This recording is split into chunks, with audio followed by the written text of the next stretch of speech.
Hi guys, right, today coming on and waiting for my camera to settle. Right, coming on to do week 20 of Kerry's art prompts.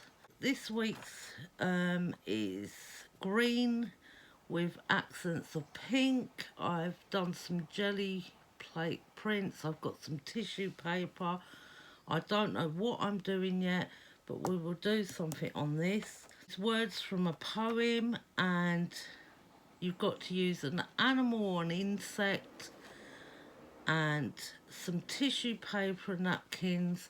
So all I've got is a bundle of tissue paper to my side and some jelly prints I've done in pink and green. So blank piece of paper and off we go. Let's see what we can make.